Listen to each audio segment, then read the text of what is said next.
Ruth by William Wordsworth. When Ruth was left half desolate, her father took another mate, and Ruth, not 7 years old, a slighted child, at her own will went wandering over dale and hill, in thoughtless freedom, bold.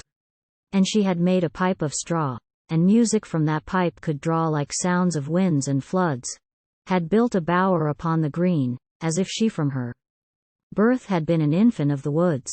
Beneath her father's roof, alone she seemed to live, her thoughts her own, herself her own delight, pleased with herself, nor sad, nor gay, and, passing thus the live-long day, she grew to woman's height. There came a youth from George's shore, a military casque he wore, with splendid feathers doctorist. He brought them from the Cherokees. The feathers nodded in the breeze, and made a gallant crest. From Indian blood you deem him sprung, but no, he spake the English tongue, and bore a soldier's name. And, when America was free from battle and from jeopardy, he, cross the ocean came. With hues of genius on his cheek, in finest tones the youth could speak. While he was yet a boy, the moon, the glory of the sun, and streams that murmur as they run, had been his dearest joy. He was a lovely youth. I guess the panther in the wilderness was not so fair as he. And, when he chose to sport and play, no dolphin ever was so gay upon the tropic sea. Among the Indians he had fought, and with him many tales he brought of pleasure and of fear, such tales as told to any made by such a youth, in the green shade, were perilous to hear. He told of girls, a happy rout, who quit their fold with dance and shout, their pleasant Indian town, to gather strawberries all day long, returning with a choral song when daylight is gone down. He spake of plants that hourly change their blossoms, through a boundless range of intermingling hues, with budding, fading, faded flowers they stand the wonder of the bowers from morn to evening dews. He told of the magnolia, spread high as a cloud, high overhead, the cypress and her spire, of flowers that with one scarlet gleam cover 100 leagues, and seem to set the hills on fire. The youth of green savannas spake, and many an endless, endless lake, with all its fairy crowds of islands, that together lie as quietly as spots of sky among the evening clouds. How pleasant, then he said, it were a fisher or a hunter there, in sunshine or in shade to wander with an easy mind, and build a household fire, and find a home in every glade. What days and what bright years! Ah me, our life were life indeed, with thee so passed in quiet bliss, and all the while, said he, to know that we were in a world of woe, on such an earth as this. And then he sometimes interwove fond thoughts about a father's love, for there, said he, are spun around the heart such tender ties, that our own children to our eyes are dearer than the sun. Sweet Ruth, and could you go with me my helpmate in the woods to be our shed at night to rear, or run, my own adopted bride, a sylvan huntress at my side, and drive the flying deer? Beloved Ruth, no more he said. The wakeful Ruth at midnight shed a solitary tear. She thought again, and did agree with him to sail across the sea, and drive the flying deer. And now, as fitting is and right, we in the church our faith will plight, a husband and a wife. Even so they did, and I may say that to sweet Ruth that happy day was more than human life. Through dream and vision did she sink, delighted all the while to think that on those lonesome floods, and green savannas, she should share his board with lawful joy, and bear his name in the wild woods.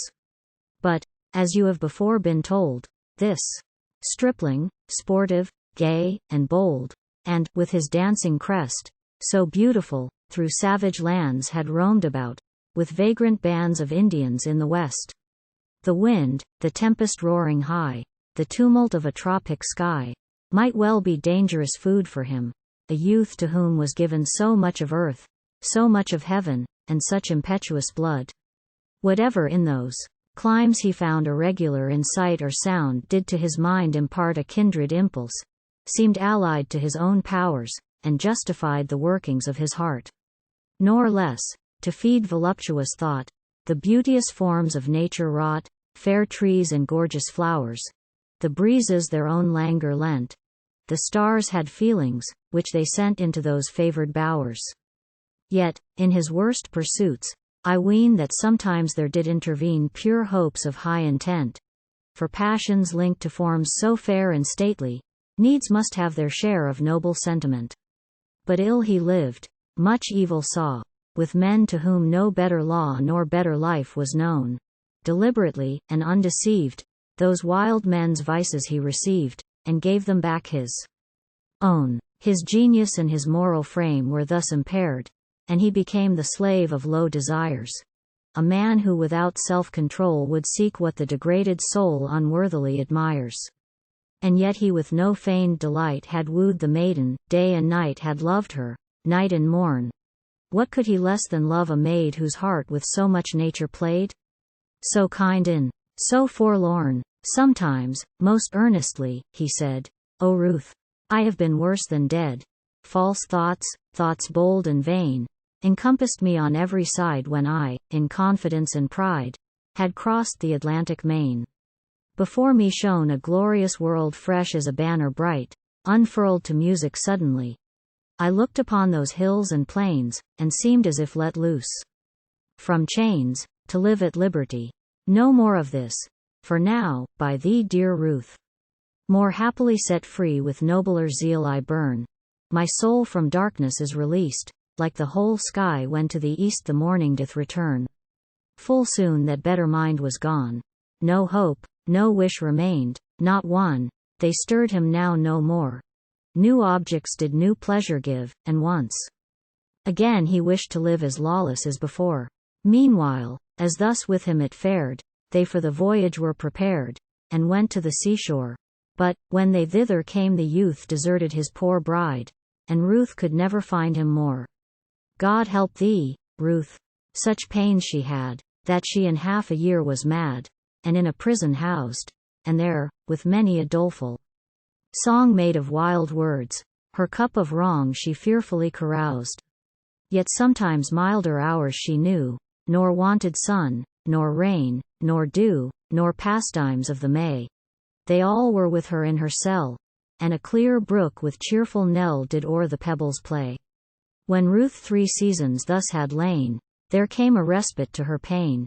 She from her prison fled, but of the vagrant none took thought, and where it liked her best she sought her shelter and her bread. Among the fields she breathed again. The master current of her brain ran permanent and free, and, coming to the banks of Tone, there did she rest, and dwell alone under the greenwood tree.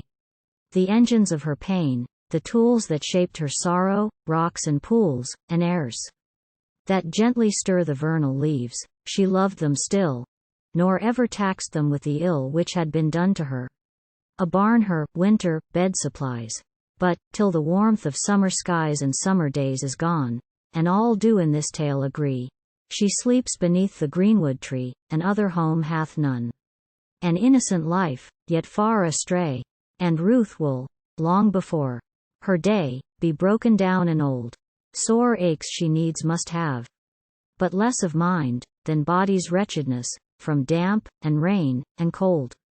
If she is pressed by want of food, she from her dwelling in the wood repairs to a roadside, and there she begs at one steep place where up and down with easy pace the horsemen travellers ride.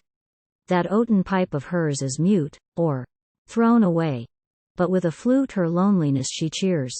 This flute, made of a hemlock stalk, at evening in his homeward walk the Quantock woodman hears.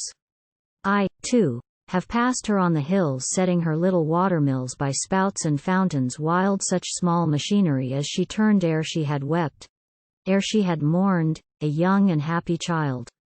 Farewell. And when thy days are told, ill-fated Ruth, in hallowed mold thy corpse shall buried be, for thee a funeral bell shall ring, and all the congregation sing a Christian psalm for thee.